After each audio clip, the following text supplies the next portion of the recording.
Today, my guest is someone whose story of resilience, advocacy, and faith will leave you both inspired and equipped. Kay Crystal Griffith, known as the Medical Mom Warrior, is a Jesus-loving, sweet tea-drinking Renaissance woman who empowers moms to move from overwhelmed to thriving even in the middle of medical chaos. She and her daughter have walked through more diagnoses than most of us could imagine, 24 in total, and yet their story is filled with miracles, hope, and holy humor. In this conversation, Crystal and I talk about what it really means to cling to hope when everything feels deferred, how to advocate boldly in medical and everyday settings, and why laughter truly can be the best medicine. Hi, and welcome to the Rise Up and Roar podcast with Carrie Hurley. Is life chaotic and overwhelming? Do intrusive thoughts interrupt your day? Do you long for the abundant life that Jesus came to give you? Then, sister, you're in the right place. Here on the Rise Up and Roar podcast, we help you overcome overwhelm, navigate the negative, and redeem the courageous life that God has called you to live. My dear, you are powerful for the kingdom of heaven and dangerous to the system of darkness. It's time to rise up into your power, privilege, and place as a daughter of the King. Come, join me on today's episode. Hello and welcome to the Rise Up and Roar podcast. I am your host, Carrie Hurley, and I am delighted that you are joining us here today. Now, I have a lovely guest on. Crystal and I have known each other for a hot minute. It's been in and out and intertwined and pretty cool how the Lord has brought us together. But I want to read her bio so that you can really get a good feel for who she is. And then we're just going to have a conversation. And I'm really excited to get to share all that she does and what the Lord has been working in her and really how it can make a difference for you, particularly in your personal hope journey. So this is Kay Crystal Griffith. Yes, if you go looking for her, make sure you put the K in front because that will help you find her. She's a Jesus-loving, sweet tea-drinking Renaissance woman. Yes, she is. Empowering medical mom warriors with health, healing, and hope, moving them from overwhelmed, which we talk about being overwhelmed a lot on this podcast, moving them from being overwhelmed to thriving in medical chaos.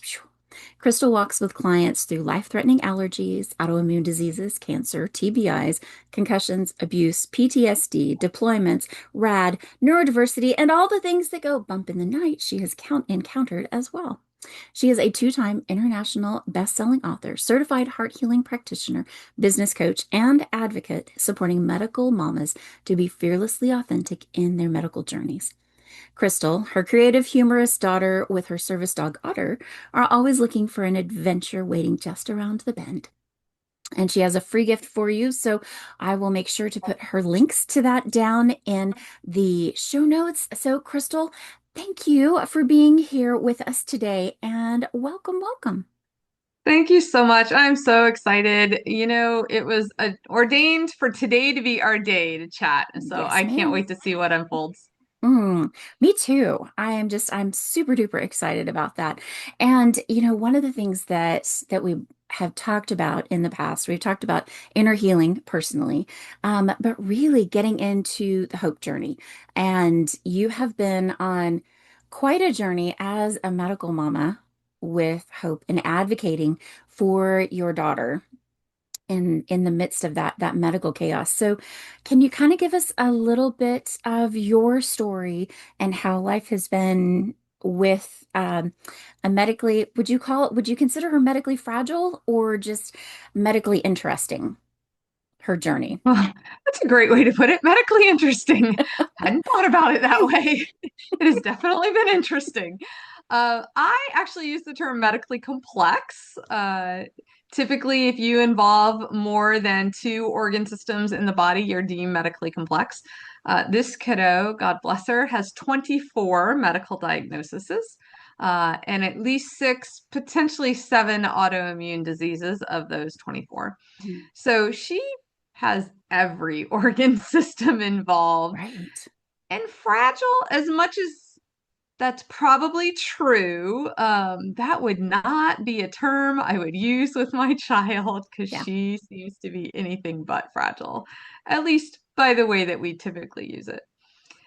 She keeps me on my toes, and she really has since, honestly, even trying to get pregnant with her. It took us 10 years. We were infertile. I had tons of scar tissue from a car accident 30 plus years Okay. ago. Wow. And, those scans don't lie. Science is still there, and they were as blocked as they were ever going to be. Wish I'd known that along the way, but, you know, that's okay. And then God showed up, and we had some healing, physical healing. And 6 months later, I was pregnant with this little girl. Wow. It was truly a living miracle. She is my little treasure, I call her. Mm, And I've learned along the way that those moments that it takes you the longest to get that breakthrough tend to come with the hardest stories at times. And mm, it's probably what I'd say we're living out. It's unfortunate that my kiddo has the life that she lives medically, but the inspiration, the hope, the opportunities, the out of the box thinking that we have all had to learn sure. very well Hmm. has helped so many more globally, even not Hmm. even just around us, but globally. It has been almost what I'd call a privilege to walk this journey because there are many people who would have never had their diagnoses had it not been for things that we've walked through. Wow. That is awesome. That is awesome. So you've had delayed gratification as far as, Mhm. with even conceiving, and then delayed with diagnoses and that type of thing. So really we want to talk about I want to grasp onto that hope ideal. So where do you find hope when it just, the scripture says hope deferred makes the heart sick. And so in that season where you're just like, okay, Lord, I'm getting to that heart sick point. How do you tend to address that personally or encourage others to? Well, there's another verse that says, a cheerful heart is the best medicine, right? Hmm. And so my approach by nature of the beast of how God designed me is always to try and look for the positive, to Hmm. look for the gratitude. Yes. And so even in the moments, for example, my daughter is dancing in the living room. It's June 2020. We're all going a little stir crazy, right? And she's dancing in the living room, and I hear a big thump on the floor. And I run in there, and she screams out, "I can't feel my legs. I can't feel my legs." Like, what do you mean you can't feel your legs? And she literally could not feel from her waist down all of a sudden. Oh my goodness. Ambulance ride, all the MRIs, all the stuff, the amount of chaos that ensues after a moment like that. And it took about 9 months to get feeling back for her. You could have taken a knife to her leg and she never would have felt it. It was the craziest thing you've ever seen. A massive misdiagnosis in there. And it probably was 3 to 4 years later when she and I could piece things together to actually figure out what actually happened in that moment based on new diagnoses that we actually had given to her and went, oh, that explains so much. And so when you're in moments like those, like that's about as low a valley as you can get. And it's not like in that moment of 2020, you could get resources. I couldn't even get a church to come over and help me build a ramp because she's going to be in a wheelchair. We couldn't even get her in the house. Like it was crazy, Yeah. right? And we're all experiencing that chaos. And so there's no backup. Like it really is only God in those moments. And trying to stay humorous for a kid who is scared to death. She's never going to walk again. Yeah. Trying to walk in my own opportunity of how do I keep sane in all of Hmm. this, finding those support systems for people who have never encountered this. Like none of my friends had encountered anything like that. Right. And when you're in those moments, that hope becomes and has to be very tangible, to be Hmm. honest. We know the Sunday school answer. God never leaves you. He never. You are with him. You've got God, Jesus, and the Holy Spirit all the time, right? I would also include wisdom in there. She is such a great teacher. But, Lord, I need those angels with like actually hands and feet at this moment in my life, right? Yes. Yes. I need a check in the mail. I need a business that's not failing. I need my kid to be able to feel her legs. I need to figure out school now because now we're really in trouble, right? I need for her not to be sick with this ridiculous COVID drama. I need, my I needs list was very real in that Yes. moment. And so many of your people that are listening to your podcast are probably going to feel the same way. You're either sitting in that valley right now, like where I was, or you're coasting towards it or you're coasting out of it. That's Hmm. really the reality of life. Yeah. God didn't promise us, even as Christians, this easy life. Did Right. not. And there's this phrase that goes around, oh, well, he gives the toughest battles to the strongest soldiers. Stop. Can I just axe that one now? Because Please. that's not biblical. No.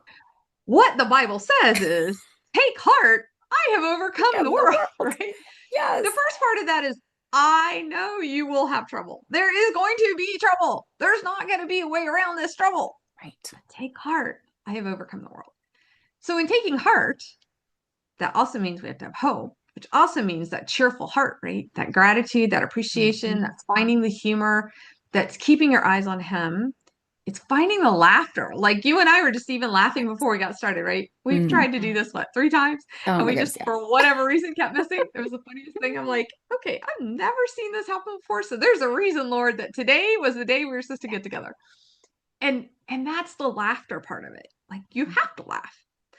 As my poor child and I are sitting in yet another ER this past 72 hours going, we're going to sit here for the next 4 hours and they're going to send you home because they're not going to know what to Mm. do with you. And we both know it's coming. And that's what happened. And we get out and we just both looked at each other and went, yep, we could have written that one. Mm. And so that laughter becomes medicine to your heart. Mhm. And a lot of people will go, well, you're dismissing or you're deflecting, or are you really working through the trauma? When you've been through enough medical gaslighting that my child and I have been, yeah, you just don't treat it like trauma after about the third event of it. You just kind of go, well, that's certainly not Mhm. okay. We'll deal with that in a little bit. But first of all, we got to get the kid well, but we'll Exactly. deal with that. Hmm. That's where advocacy comes in. I remember she was having a terrible, terrible time and stomach wise. And this was probably about 3 years ago. We go into the ER and it is more than the normal. Like there's a protocol for her and I to decide whether or not it's worth our time and energy to go to an ER at this point, Gotcha. right? Sure. Now, I'm not a medical professional. I am not giving advice to anyone else. Please go to the ER. You probably need to go. We are a different breed, 24 diagnoses. We know the ER. It has a room with her name on it at this point. With that in mind, I'm like, okay. So have we done this? Have we done this? Have we done this? Mom, I've done it all. We need to go. And she knows when she needs to go. So we get there. And this neurologist, that little phrase that they use in the South at times that said, bless your heart, Oh, right? yes, ma'am. I'm a Southern girl. I know that one Yeah, 100%. you're just like, bless his heart. Oh, He comes in there and says, well, I have a 2-year-old. When she has a tummy ache, she comes to me. And I've learned that if I just like give her a treat or give her a new toy, the tummy ache often goes away. Have you thought oh, about doing that? oh no, he didn't. And about that time, my child just whips her head around and looks at me, and I just went, I got this. I looked at him and said, we will no longer be requiring your services. Is there another neurologist on board? And of course, all offended and like, where did I get my med school degree? And, yada, yada, yada. Yeah, yeah. We left. We have not done AMA yet, but we've been so close, which is Mm, against medical advice. right. Um, and, they sent her home. Well, it wasn't rocket science to know something was wrong when just a little while later, she's screaming bloody murder in the floor. We did not know at the time with endometriosis, cells Oh. rupture, they're a level 10 when they do, those kind of situations. And so when you look at situations like that and you're like, okay, Lord, where's the humor in this one? We're able to share the story. Hmm. We're able to share advocacy. We're able to say, you can fire the doctor in front of you, and it's okay. You can ask for a patient advocate, long as you realize they are not working for you, they are working for the hospital. Please Yeah. know that.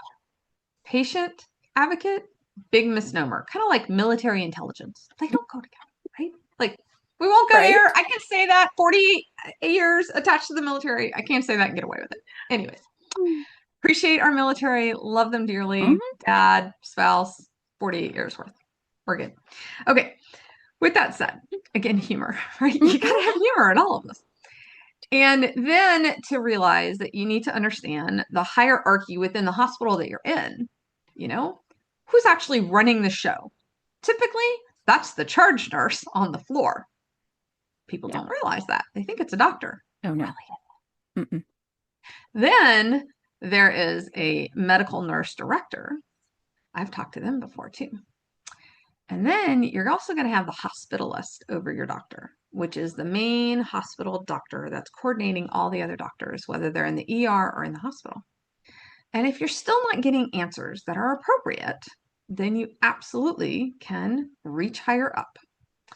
And so, I would encourage your audience to know that you always have solutions. So Hmm. not only is Hope Deferred about learning the humor and really learning how to walk in the middle of the valley, in the middle of the chaos with a smile on your face, with Yeah. that humor, but it's also about advocacy because learning to speak up for yourself, so important. It Hmm. doesn't matter what the situation is. You could be at work. I was just chatting with one of my co-authors from one of the books that we just published called Seek the Heart. And she has to have accommodations at work. And in the reality, they don't ever want to do those accommodations because that Right. makes you different. And now they have to pay attention to you. You're not just a worker bee, right? Mm-hmm. And so even if it's at work, you are entitled accommodations, and those have to be reasonable.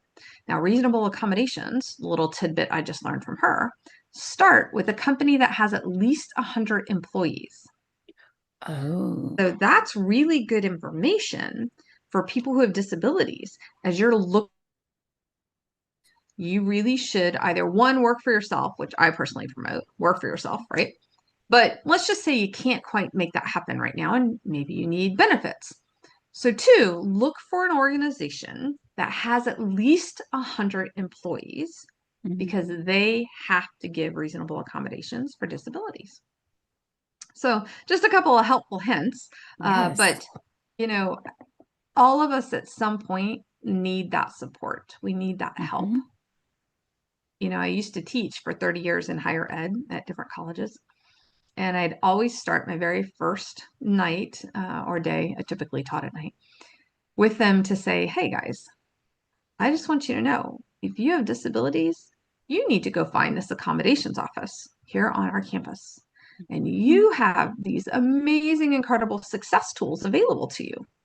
They're not telling you you're weak. They're not telling you you can't do it. They're not telling you you're not smart. What they are is leverage. Oh, They are yeah. tools to Hmm. support your success. Yep. And when I had a traumatic brain injury from that car accident, I couldn't remember my name. I couldn't even remember where I was. I would lay in bed going, okay, I know I'm safe, but what's my phone number? When we all used to remember phone numbers, now it's Right. just the dial up. Yes. And okay, where am I? Don't remember that either. Okay, but I like this bed, Wow. so I'm good, right? And so it would take me a while to get the brain going, and then I'd have reminding me what's going on, how we get in there, and stuff like that. But after that, after I could get through there, after I could get some healing, after I could get help, I'm leveraging tools to get that help. I went on for my master's and I used those accommodations to get my Hmm. master's. And guess what?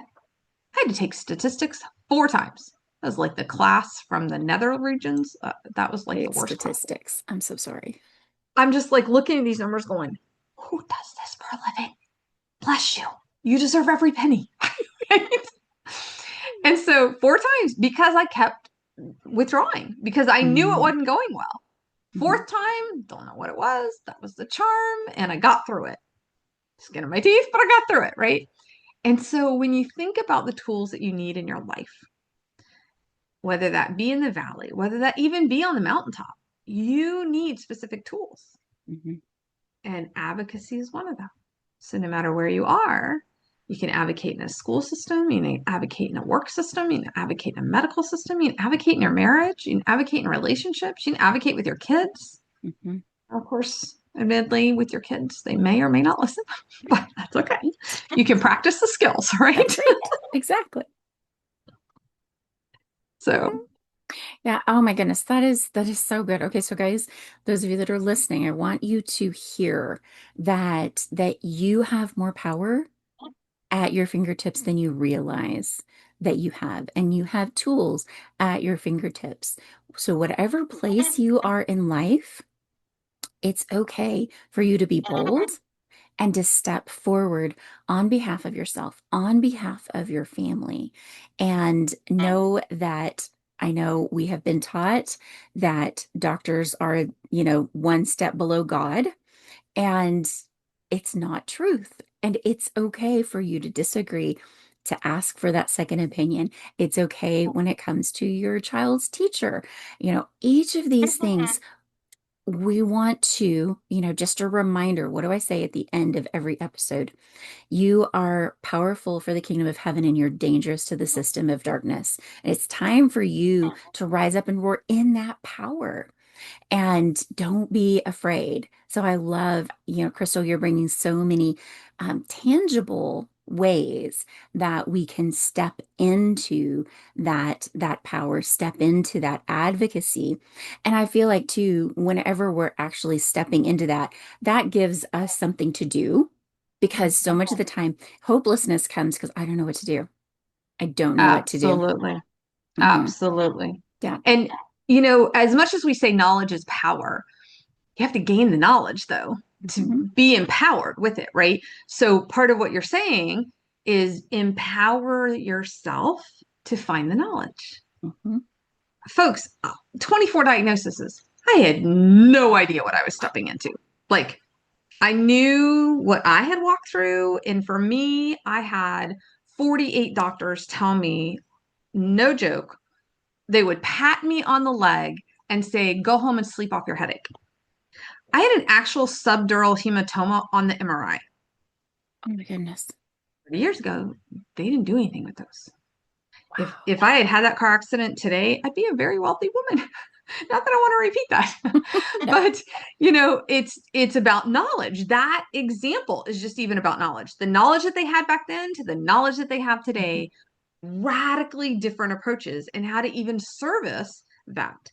Now, I will also say to you guys, I do believe there's a time and a place for Western medicine. Mhm. Absolutely without question. My kiddo right now is on 2 major antibiotics because we have this gram antibiotic resistant drama going through her Oh. system right now. Mhm. And so, it's things that you don't know. Like 3 weeks ago, I didn't know about these 2 antibiotics, because that's what situations do for us. Mhm. We empower ourselves with knowledge. Yes. And here's how cool it happens. When we do that, guess what else we're doing? We are role modeling for our children. 100%. My kiddo gets her test results. She gets on, her new favorite thing is Chat GPT. Mhm. She gets on chat and she's like, what do these test results mean? Knowledge is power, right? Now, let's just say ChatGPT does not know everything. It is not the end all be all. Please use it with caution. There's Yes. my disclaimer, right? But it's a great launching point. Mhm. So she gets on there. She's like, Mom, this is what it's telling me. I'm like, okay, that's all well and good. Could you go verify that with like 3 other academic sources? Because chat's Yes. not it. Right? Which she does. She comes back to me. She goes, okay, Mom, here's what it is, and here's what it's telling me I need to do. I'm like, okay. So she begins to research antibiotics. Now, I'm over here in the holistic realm going, okay, we need to get the oil of oregano in you. We need to get, I'm a very holistic driven person because of my kid. Hmm. Let's start there while we're waiting. Let's get the colloidal silver going, but while we're waiting on the doctor to kind of Hmm. give us some background and some Yeah. feedback. And then we get to the doctor and she's ready. She's prepared. Why? Because she's seen me do it so many times as a role model. So she gets in there and they're looking at me and I'm like, one, we're going to need the interpreter on a pole because my daughter has massive hearing loss now due to a number of things. Mm. And so they always feel at times uncomfortable servicing your accommodations. Don't ever back down from those accommodations, folks. So they will go and get an interpreter on a pole. It's a stick, but they'll bring the iPad in basically somehow. I've held one for people before. It's quite funny. And so then they'll get the interpreter that you need on there through any language, including American Sign Language. And so then you can have a good conversation because now she's able to read that. And then it does tend to freak the doctors out a little bit. They think they have to go a lot slower at times. I just laugh. I'm like, oh, that interpreter could probably, out interpret you in a heartbeat, but just keep going, right? And again, humor, you gotta laugh. And so she gets in there, she gets the interpreter. The interpreter is like going full force, and we're explaining it to the doctor, and she made a stand for herself. And she said, here's what I'm seeing, here's what it's suggesting. And I bring in the part to say, okay, so kiddo, you've done this amazing job with all this research, but there could be something we're missing that the doctor might know about that needs to be brought to the table. So let's have that round table discussion. And that's the conversation I now have with doctors. You've got your knowledge. We've done our research. We are not your Right. average patient. Yeah, And we are exactly. coming in. Let's have a round table conversation and let's create a team approach for the best way to service Hmm. this kiddo because she needs to have a say. It's her body. And if you're Exactly. trying to do something she doesn't like, oh, trust me, she will tell you about Which is huge. I it. mean, that is, yeah, that is a definitely a learned skill. And I know, like you said, knowledge is power, but we also have to put action with that knowledge to really access that power. It's like having gas in the tank of your car and not turning your car on or not pressing on the gas pedal. You've got that, but then you've got to do something with it. And she is learning very well. She has learned very well how to advocate for herself. And I mean, we're in that same, I say same boat, not same boat, but as in being educated patients and going into the doctor and saying, okay, da da da da da da da, and this is da da da da. And he's like, oh, you just answered all the questions I was going to ask. I was like, I know. This is Right. not your average bear. These are the things, that we're willing to consider. These are the things that are holistic that we've been doing that you're probably going to be shaking your head and talking about us later, but I don't care. Um, I think we have part of it is we have to get over what people think of us. And Amen. it just it's their business, not ours. And to be able to step in and say, okay, it's my responsibility for me. They don't have a responsibility for me personally. And so, but yeah, I know it can be so intimidating when you're on the cusp of that and you've not had anyone do it before you or model it for you. So, Crystal, you sharing your story is such a gift for those people who get to hear it and say, "Oh, if she can do it, I can do it. I can do it too." Absolutely. Absolutely. Every single person listening to this broadcast absolutely can do it. You're not as overwhelmed as you think you are. It definitely feels that way. I am not making light of that at all. You feel like the world is crashing down when you get that first diagnosis. And then you get a second diagnosis on top of it. And some of the diagnoses go straight to the heart of like cancer and things like Mm, that. And I would just encourage every single one of you, the moment that you get a diagnosis for you, a loved one, your child, whoever that is, you really have about 10 seconds to make a decision as soon mm, as you hear it. You have to decide whether you're in agreement with it or not. And God gave us life. Hmm. And so to me, as much as she has 24 diagnoses, I don't agree with all of them. I don't really agree with any of them. And right now, we have to ride a line until she can come to a place to say, these are not my identity, Hmm. Yeah. and I'm not receiving them any longer. And how do you do that when you're faced with things? So, let's just say you broke your arm, right? And what are you coming in alignment with? If you say, yeah, it's broken, I see it on the x-ray that it's broken, you just came in alignment with it. It is broken. But you don't have to agree with that. You can say what God's told you to. I'm made whole, right? And all of those amazing opportunities to see physical healing happen have now come about Hmm. because of what that decision is that you just made. Now, for some of us, we have to walk through some hard things. For Yeah. example, I had cancer. I had cancer on my head. There's a reason I sport this lovely short little haircut. Not that I miss the long hair. This is much faster. But, it came up really fast. Was just had my get naked appointment at the dermatologist because I tend to bring a lot of spots to the dermatologist. I pay his nice little Corvette bill very well. And so I had just done that, and kiddo needed a haircut to go back to school. I'm like, oh, well, I'll get my haircut too. And the hairdresser says, you got this spot on the top of your head. Great. What's it look like?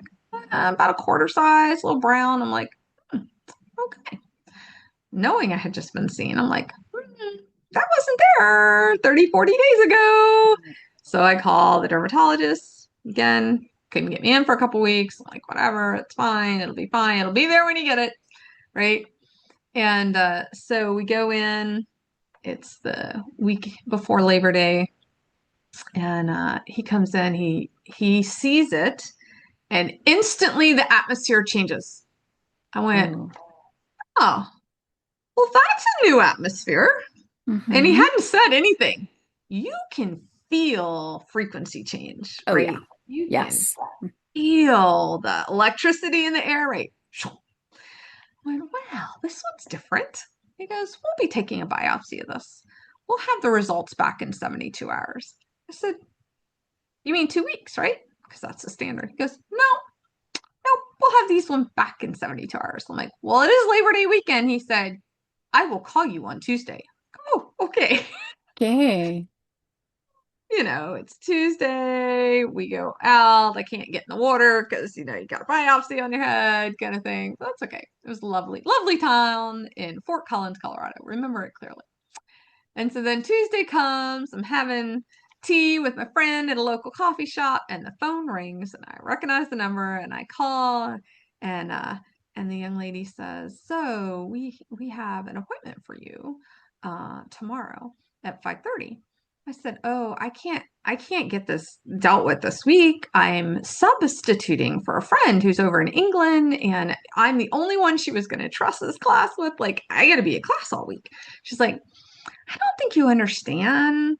The doctor said to remind you he saved your life several times. You're going to be in here tomorrow at 5:30. I'm like, oh, am I? Okay. So at that point, I'm like, it's kind of a sizable little spot he ended up taking off. It wasn't a quarter, it was a 50-cent piece. So if I'm going to have to lose my hair, I'm going to be in charge of this. So I go to the hairdresser. I have my, at that point, husband and my child meet me there. And I'm like, let's have a little fun with this. Again, I'm always looking for the humor. So I'm like, hey, who wants to shave the head? And and it was quite funny because I had accidentally shaved my then husband's head many, many moons ago, very early in our marriage, and accidentally hit a bump and had a little bald spot, Oh, right? oh, So I was like, it's whoops. your time to get back at me for the bald spot. Of course, he's like, what is happening here? And so the next day I go in and I have like no hair, and the doctor is like, what did you do? I'm like, well, I knew you're gonna have to take sizable chunk out, and like, how Right. fast is that really going to grow? At least it's all going to grow at one speed now. And he's like, okay. He ended up taking two palm sizes off my head. There's still a Wow. divot, and 80 stitches. Had to do something called a hurricane flap that looks like this hurricane with a hole in the center because there wasn't enough skin to close it up. Oh my goodness. So Wow. I'm sporting these lovely scarves, and I'm learning how to wrap turbans, and all that Yeah. fun stuff. And it's going into cold season in Colorado at the time. Hmm. Don't realize how much your hair protects your head until you don't have any on Right. it. Yeah. My head would get so cold at night. It was so funny. And so about a month later, I'm at a retreat for, I'm a certified heart healing practitioner, and I was up for a certification. And I'm there, and I'm like, Lord, what the heck was that about? And he goes, well, you stopped covering yourself when you were working with your clients. I said, what? I'm like, I always close the prayer. I always, Hmm. like, Yeah. here's what we say. I make sure we do it. And he's like, Exactly. yeah, but you forgot to keep saying, and you. And so all of what they were experiencing got put on you, basically. And do I have your attention now? I'm like, oh, dear Lord, yes, yes, yes, yes, you do. Yes, you Yeah, do. Let me for just say, sure. the doctor wanted me to have chemo cream on my head afterwards to prevent reoccurrence. And I looked at him in the moment. This is that decision making, right? I looked at him in that moment as I'm like literally looking like what's that Little Rascal show where you have the bandage going here because Oh, it had to be yep. pressured, right? Hmm. And I said, I won't be needing that. He goes, what are you talking about? Do you know how many of these things I've taken off of you now? And this one was the worst one. This was true melanoma. The other one was basal cell and squamous and all this stuff. I'm like, I know. I can't tell you why. I'm not going to need that. And then fast forward to getting this conversation with the Lord as a download. And I went, oh, that's why I didn't need that. He goes, correct. It's not going to come back. You've got to cover yourself. Hmm. And so, we don't realize oftentimes from a Christian perspective how much we do open ourselves up to Yeah. other people's stuff. Yep. So I want to encourage everyone when you are listening to their stories, it's not to put up a wall, but it's definitely to put up the armor for Hmm. you to let it bounce back off and be rendered useless. So you can hear with empathy, you can listen for the download, you can offer the suggestions the Holy Spirit lays upon your heart, but it's not yours to keep. So please don't keep Amen. it. Hmm. Living testimony, don't keep it. Don't keep it. Don't keep it. And to tag on with that, our words have so much power. So Absolutely. being careful how you speak and with that 10-second decision, what you choose to say in the moment and what you choose to say as you move forward because our words do have so much power. And oh my goodness, that could be an entire episode all on its own. We've kind of hit our max time, and this has been, oh my goodness, Crystal, this has been so helpful and encouraging for me. I know I do have a lot of different contacts that they are advocates for, they're having to be advocates for themselves or family members or friends. And so to know, oh, there's somebody out there that's walked this path before that is walking the path and really has stepped full force into being a training advocate, really, with this. So I'm excited to share your information below. So friends, if you are in this position and you want to know more, Crystal is a great resource. I know she has a lot of things that are available, trainings and whatnot. And she does, I mean, she is a Renaissance woman. It's not just limited to this. Crystal is, she is a jack of all trades and a master of many. So so But it's true. It's true. So I encourage you to reach out to her. I will put her information down in the show notes so that you can connect with her. But no. I'm going to say it again. You are powerful for the kingdom of heaven and you are dangerous to the system of darkness. It is time for you to rise up into your power, place, privilege, rights, and responsibilities as a child of the King of Kings. May you go forth in power today. Be blessed. All right, my dear, that's going to do it for this episode of the Rise Up and Roar podcast, where we help Christian women overcome overwhelm, navigate the negative, and redeem the courageous life that God has called each of us to live. Be sure to like, subscribe, and share. Grab my free resources on my website and follow me on Instagram at Mrs. Carrie Hurley. Have a great day.